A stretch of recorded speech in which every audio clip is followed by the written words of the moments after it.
سلطنت دہلی کا عظیم المرتبہ حکمراں سلطان غیاث الدین بلبن۔ دوستو، آپ دیکھ رہے ہیں چینل گلدستہ معلومات۔ آج میں آپ کو سلطنت دہلی کے اس سلطان کے بارے میں بتاؤں گا جس کا نام غیاث الدین بلبن تھا، جو سلطنت دہلی کا نواں سلطان تھا اور جس نے اپنے دور حکومت میں عمرہ اور سرداروں کا زور توڑا۔ غیاث الدین بلبن، جو کہ سلطنت دہلی کا نواں حکمراں تھا، اعلیٰ درجے کا سیاستدان، بہترین حکمراں اور حوصلہ مند انسان تھا۔ قرون وسطیٰ کی تاریخ میں اسے ہمیشہ بلند مقام حاصل رہے گا۔ اپنی خودآداد صلاحیتوں کی بنا پر وہ دہلی کا سلطان ہوا۔ سلطنت دہلی کو نہ صرف یہ کہ اس نے استحکام بخشا بلکہ ملک کی دفاع کو انتہائی مضبوط بنایا۔ بلبن نے برسر اقتدار آ کر اللہ کی خوشنودی اور عوام کی فلاح و بہبودی کے لیے کارنامۂ نمایاں سر انجام دیے۔ نظم و نسق و قانون کی بالادستی قائم کی اور جزا و سزا کا منصفانہ نظام قائم کیا۔ اس نے امن و امان اور دفاع کی مضبوطی کے لیے فوج کی بہترین تنظیم نو کی اور ملک کو ناقابل تسخیر بنا دیا۔ بغاوتوں کی سرکوبی کی، منگولوں کے حملوں کا تدارک کیا اور دفاعی حکمت عملی کو عملی جامہ پہنایا۔ غیاث الدین بلبن براعظم کا ایسا حکمراں تھا جس نے منگولوں کو ہر بار شکست دی۔ بلبن نے 22 سال حکومت کی، لیکن 1285 میں اس کے لائق اور جاوسال بیٹے شہزادے محمد خان کی موت کے صدمے نے اس کی کمر توڑ دی۔ بلبن اپنے جری اور بہادر ولی عہد کی اچانک موت کا صدمہ برداشت نہ کر سکا اور 1286 میں 80 سال کی عمر میں انتقال فرما گیا۔ اس کی قبر قطب مینار کے قریب واقع ہے۔ بلبن نہایت پرہیزگار اور صوم و صلات کا پابند تھا۔ علماء کی صحبت میں رہتا تھا۔ اس کے دسترخوان پر ہمیشہ علماء اور فضلہ موجود ہوتے۔ وہ سیاسی بصیرت کا حامل، انتہائی دور اندیش اور عظیم الشان سلطنت کا ایک عظیم المرتبہ حکمران تھا۔ غیاث الدین بلبن 1266 میں سلطان ناصر الدین محمود کے انتقال کے بعد تخت نشین ہوا اور تقریباً 21 سالوں تک سلطنت دہلی پر حکومت کی۔ بلبن سلطان ناصر الدین محمود کے دور حکومت میں 1249 میں نائب السلطنت تھا۔ اس حیثیت میں حکومت کی پالیسیوں اور فیصلوں پر اس کا مکمل کنٹرول تھا۔ یہی وجہ ہے کہ مورخین سلطان ناصر الدین محمود کے ہر اچھے برے کام بلبن سے ہی منسوب کرتے ہیں۔ بلبن نے سلطنت کی حفاظت کے نقطۂ نظر سے حملہ آوروں کی گزرگاہوں پر واقع قلعوں کو مکمل تیاری کی حالت میں لا کر کیل کاٹوں سے لیس فوجی دستے متعین کیے۔ جہاں ضرورت محسوس کی گئی، نئے قلعے اور چوکیاں تعمیر کی گئیں۔ ملٹری انٹیلیجنس کے محکمے کو جدید خطوط پر استوار کر کے دور دراز علاقوں تک اس کا جال پھیلا دیا گیا۔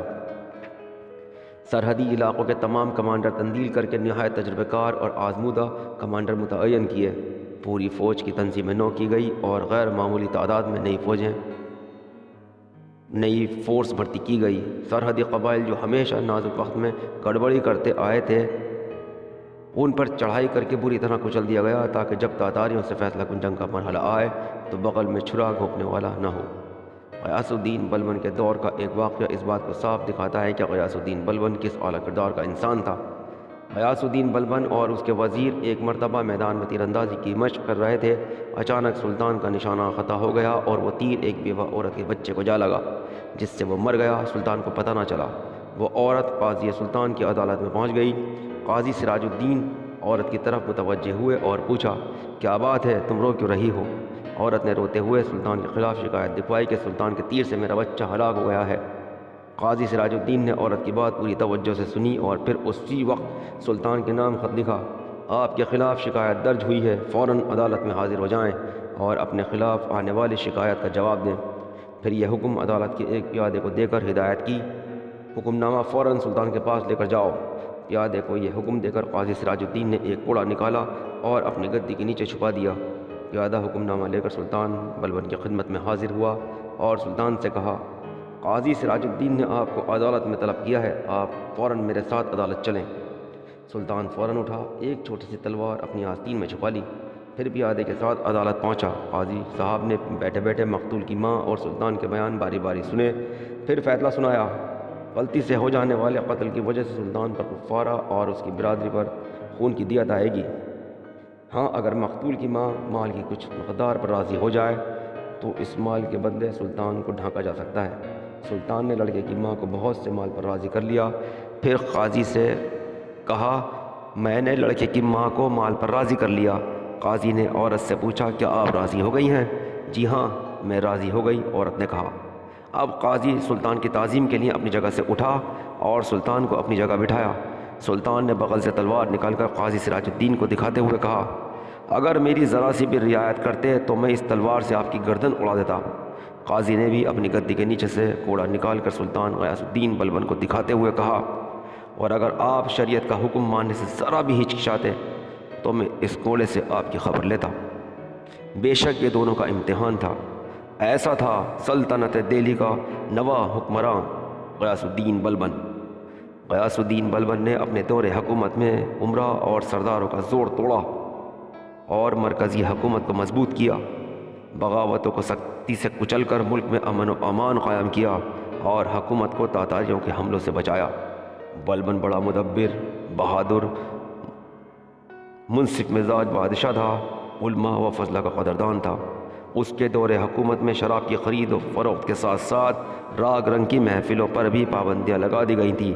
انصاف کرتے وقت ہندو مسلم، غریب اور امیر کی تمیز روا نہ رکھتا تھا، مجرموں کو سخت سے سزائیں دیتا، لیکن رعایا کے لیے بڑا فیاض اور روشن خیال تھا۔ اسی کے ساتھ اب میں آپ کا دوست محمد ناصر آپ سے اس درخواست کے ساتھ کہ میرے چینل گلدستہ معلومات کو سبسکرائب کرنا نہ بھولیں، آپ سے اجازت چاہتا ہوں۔ شکریہ، اللہ حافظ۔